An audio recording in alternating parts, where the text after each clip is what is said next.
మ్యారేజెస్‌లో కానీ, ఏదైనా ఈవెంట్స్‌లో గానీ, క్యాటరింగ్ వాళ్ళు దొండకాయ 65ని ప్రిపేర్ చేస్తారు కదా! అదే టేస్ట్‌తో, అదే క్రంచీనెస్‌తో చాలా టేస్టీగా మనమే ఇంట్లో దొండకాయ 65ని ప్రిపేర్ చేసుకోవచ్చు. నమస్తే, వెల్కమ్ టు గాడ్స్ గిఫ్ట్. ఈరోజు వీడియోలో దొండకాయ 65ని చాలా సింపుల్‌గా ప్రిపేర్ చేసుకుందాం. హాఫ్ కేజీ దొండకాయల్ని నీట్‌గా వాష్ చేసుకొని నేను చూపిస్తున్నట్టుగా ఇలాగ పొడవుగా కట్ చేసుకోవాలి. ఇంత పొడవుగా పీసెస్ వద్దు అనుకుంటే చక్రాలుగైనా కట్ చేసుకోవచ్చు. ఇలాగా దొండకాయలన్నీ కట్ చేసుకొని ఒక ప్లేట్లోకి పెట్టుకోవాలి. ఇందులోనే హాఫ్ కప్పు శనగపిండిని తీసుకోవాలి.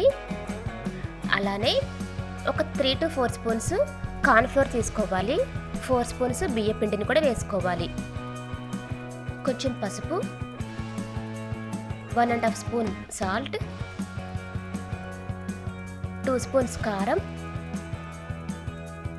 1 స్పూన్ గరం మసాలా పౌడర్, అలానే 1 స్పూన్ ధనియాల పొడి, చిటికడంతా జీలకర్ర, అలానే 1 స్పూన్ అల్లం వెల్లుల్లి పేస్ట్. ఇవన్నీ వేసుకొని ఇలాగ మిక్స్ చేసుకోవాలి.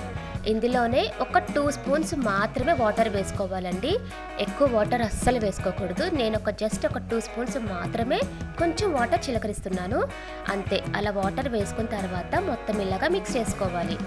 మీకు ఏమైనా కొంచెం సాల్ట్ తక్కువైంది అనిపిస్తే కనుక ఈ స్టేజ్లో కొంచెం సాల్ట్ని అడ్జస్ట్ చేసుకోండి. నాకైతే సాల్ట్ సరిపోయింది.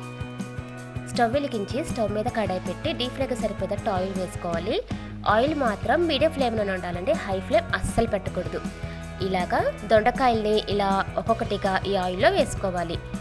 ఇవి ఫ్రై అవ్వడానికి ఆల్మోస్ట్ ఒక 5 to 6 minutes పాటు టైం పట్టిద్దండి. కొంచెం స్లోగా అయినా సరే ఫ్రై చేసుకోవాలి.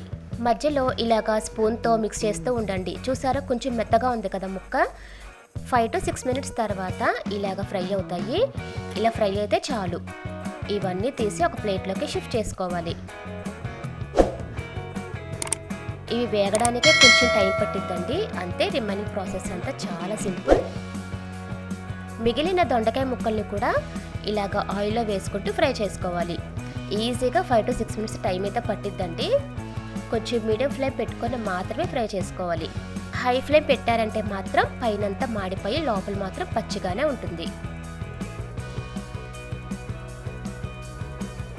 ఇలాగా పూర్తిగా ఫ్రై అయిన తర్వాత ఒక ప్లేట్లోకి షిఫ్ట్ చేసుకోవాలి.